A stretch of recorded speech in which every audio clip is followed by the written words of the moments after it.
1604. A mountain road outside Kyoto. 3 bandits surrounded Ken before he could draw his second breath. He'd trained 7 years for this. Perfect forms, recognized technique, the finest school in the province. The first bandit attacked. Ken's counter was textbook. Clean angle, clean strike. The man barely flinched. Came again, harder. Second bandit flanked him. Ken pivoted, blocked, his arms already screaming from 30 seconds of real combat. 30 seconds. His dojo sessions never went past clean, controlled 5-minute exchanges. Third bandit's blade opened his shoulder. Ken went down in the dirt, sword still in his hand, technique still perfect. The stranger looked down at Ken, bleeding in the dirt, no pity in his eyes. "Your sword knew exactly what to do," he said. "Your body didn't." He walked away. Meanwhile, Miyamoto Musashi had survived 62 duels the same way. Not in a dojo, on roads like this one, sleeping rough, training in mud, rain, exhaustion. A body forged by years with no comfort, no schedule, no safety. Here's what nobody tells you. Perfect technique in a soft body gets you killed slowly, in front of witnesses, while your form stays flawless. Right now you train, you push, you show up. But something underneath still quits before you do. Still the perfect. Samurai body completely unable to use it anymore. A stranger stepped out from the tree line. No school, no dojo. He'd been walking alone through Japan for 4 years, sleeping in fields, fighting whoever came. He killed 2 of the bandits in the time it took Ken to stand back up. The third ran. 1604. Ekizen Province. Ken had been training since he was 15. 7 years. Same dojo, same master, same forms, repeated until they lived in his hands without thought. His master, Fujiwara, called him the most technically gifted student the school had produced in a generation. Not empty praise. Ken's strikes were precise, his footwork clean, his understanding of distance and timing beyond his years. He was 22 and had never lost a formal match. What nobody saw was what happened after 40 minutes of hard sparring. His hands shook, his shoulders burned in a way that took days to fully leave. His grip weakened in ways he'd learned to hide. The dojo trained in sessions of 1 hour. Clean, structured, controlled, technique refined under ideal conditions. Ken had never fought for longer than that, had never needed to. Then Isamu arrived. He came to the dojo on a cold morning without announcement. Older, maybe 35, wore clothes that had been repaired many times. His hands were wrong, too thick. Knuckles enlarged in ways Ken had never seen. The way he stood in the doorway was different from how anyone at the school stood, less formal, more ready. He asked for a match. Fujiwara agreed. Educational, he said, to see different approaches. Ken was chosen. They bowed, took their positions. Ken executed his opening perfectly. The angle was right, the distance was right, the timing was right. Isamu moved differently, not better technique, just faster. And when Ken's perfect strike connected, Isamu absorbed it and kept moving in a way that made no sense. His body didn't respond the way bodies were supposed to respond. 40 seconds, Ken on the ground. He'd never experienced anything like it. After, Fujiwara asked Isamu where he'd trained. "Everywhere," Isamu said. "Nowhere. The road, mostly." "Musha Shugyō." Isamu nodded. Ken didn't know the word yet. He would spend the next year ground. He was doing something with a thick rope tied between 2 posts. Pulling, releasing, pulling again. His forearms looked like something carved rather than grown. Ken watched for a while, then asked, "What happened in that match?" Isamu didn't stop what he was doing. "Your technique reached me. Your body didn't." "I don't understand." "You executed the strike correctly. But by the time it arrived, you'd already spent energy managing your grip, compensating for shoulder fatigue, adjusting your balance on legs that have never been tested past 1 hour. Small amounts, but they add up. 40 seconds of adding up." He stopped, looked at Ken directly. "How long is your longest training session?" "An hour, sometimes 2. "How long is a real fight?" Ken said nothing. "Musha Shugyō," Isamu said. "Do you know what it means?" "Warrior's pilgrimage." "That's the translation. The meaning is different. It means leaving the dojo behind, walking alone. Training without comfort, without schedule, without someone correcting your form in a controlled environment. Fighting people you don't know, in conditions you can't predict, until your body stops being something you manage and becomes something you use. He picked up the rope again. The dojo teaches technique. Musha Shugyō builds the body that can execute technique when everything is wrong, when you're tired, when the ground is bad. When you've been fighting for 3 hours and your hands want to quit. Ken looked at Isamu's hands. How long were you on the road? 4 years. Musashi did it for longer. Isamu nodded. Musashi understood something most warriors never figure out. A dojo is a controlled environment, clean floors, known opponents, fixed sessions. Real combat is none of those things. And a body trained only in ideal conditions will fail exactly when conditions stop being ideal. He handed Ken the rope. Try this, 3 minutes. Ken lasted 90 seconds before his grip gave. That, Isamu said, is the gap between your technique and your body. That gap is what Musha Shugyō closes. Chapter 3. What Musashi actually did. Miyamoto Musashi began his warrior's pilgrimage around 1600. He was 16 or 17. He'd already survived a battle that killed thousands of men around him. He had no lord, no school, no fixed home. He started walking. For the next decade, Musashi slept rough, ate when he could find food, trained every day without a dojo, without equipment, without anyone watching. He fought anyone willing, over 60 opponents, not one defeat. What most people focus on is the 60 duels. What matters more is what happened between them.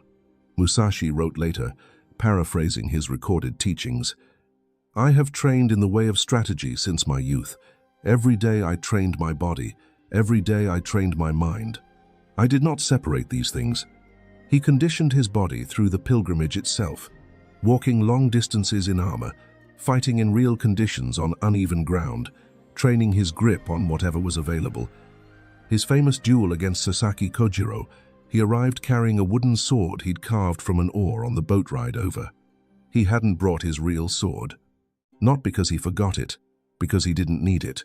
His body was the weapon. The sword was secondary. This is what Musha Shugyō produces, not a man who can perform technique, a man whose body is so conditioned that technique becomes an extension of what he already is, rather than something he executes. Modern athletes train for performance. Musashi trained for survival. The difference is this. Performance training optimizes the body under ideal conditions. Survival training conditions the body to function when conditions are terrible. Musha Shugyō is the second kind. Chapter 4. The Science of Forging. What was actually happening in Musashi's body during those years of pilgrimage? Researchers who study how the body adapts to sustained physical stress have found something that Musashi arrived at through instinct and necessity. The body does not adapt to what you do once. It adapts to what you do consistently, under varied conditions, over time. Dojo training is consistent but not varied. Same floor, same opponents, same duration, same conditions. The body adapts to those specific conditions, efficiently, precisely, and nowhere else. Musashi's training was varied by nature. Different terrain, different opponents, different weather, different duration. No session was the same as the one before. The body had no choice but to develop broad, functional capacity rather than narrow, specific performance. Grip strength is the clearest example. Studies on combat athletes consistently show that grip endurance, not grip strength, is the primary predictor of performance in extended physical confrontation. Strength peaks and fades. Endurance under sustained load is what determines who can still hold a weapon in Hour 3. Musashi's years of rough travel built grip endurance the way no formal training could, carrying loads over long distances, climbing, sleeping on hard ground and rising to fight. The body had no option but to adapt. Bone density works the same way.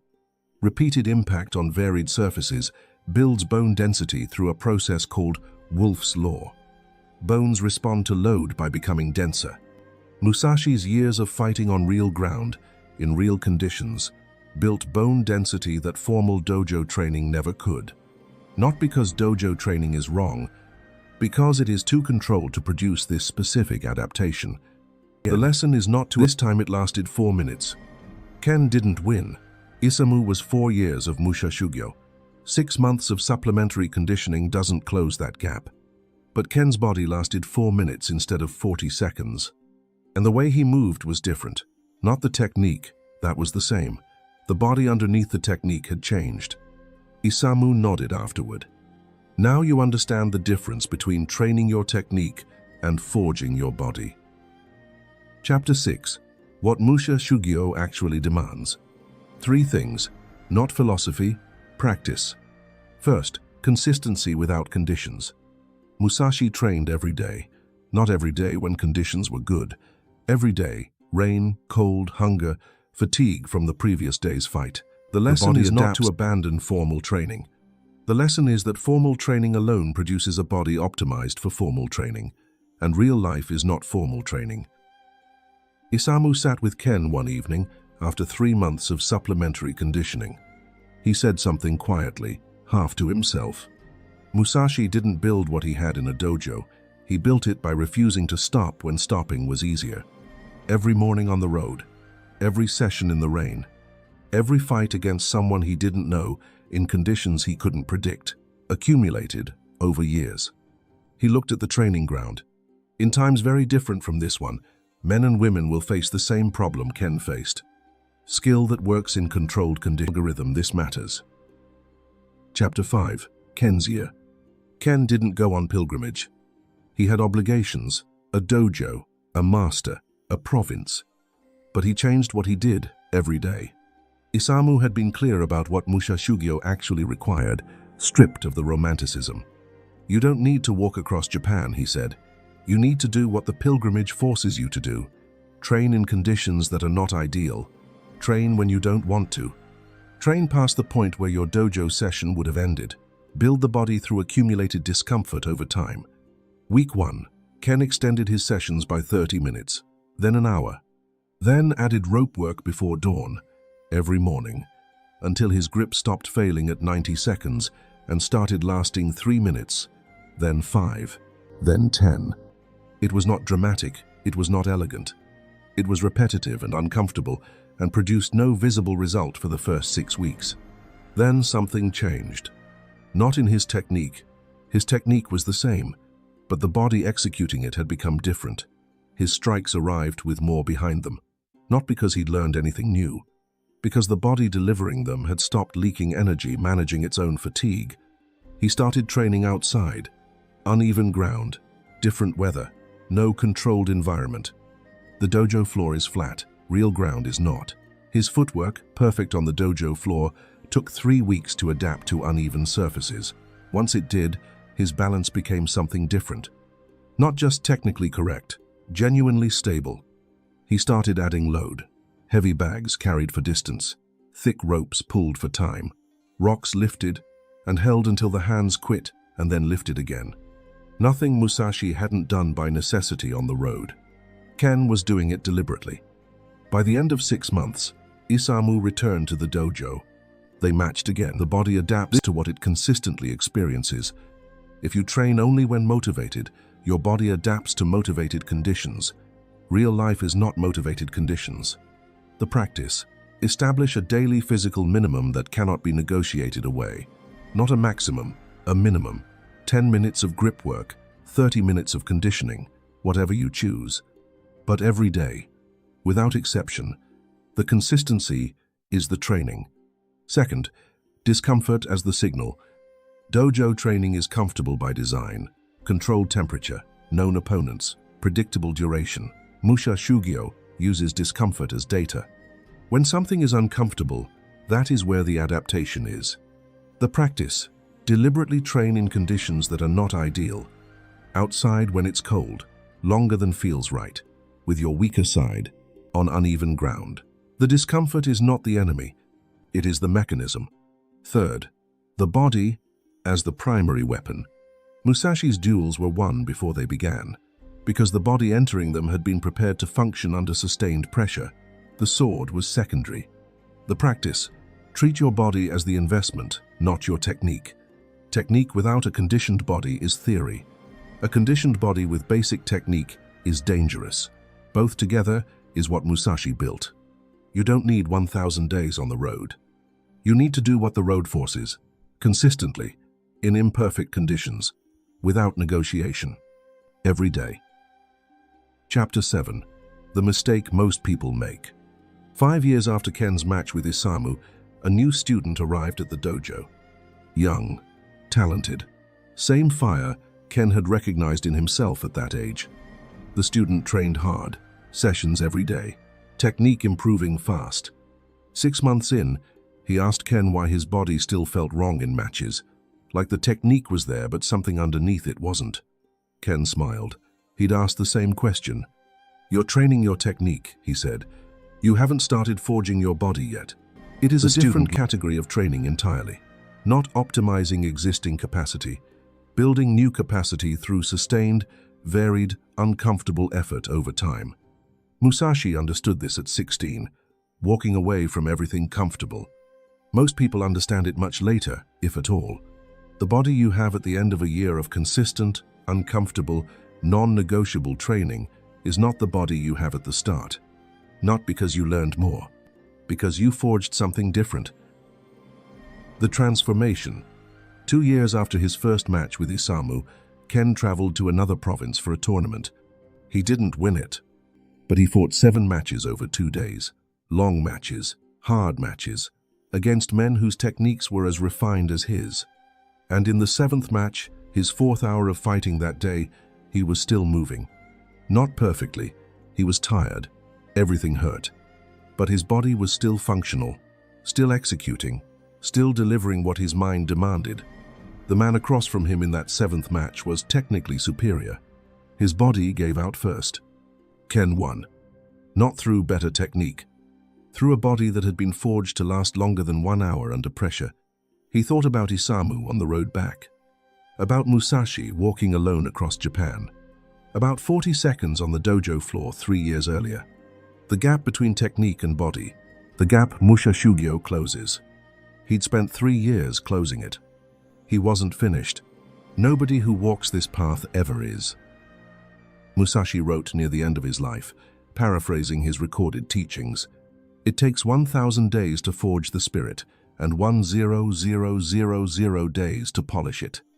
He wasn't talking about talent. He wasn't talking about technique.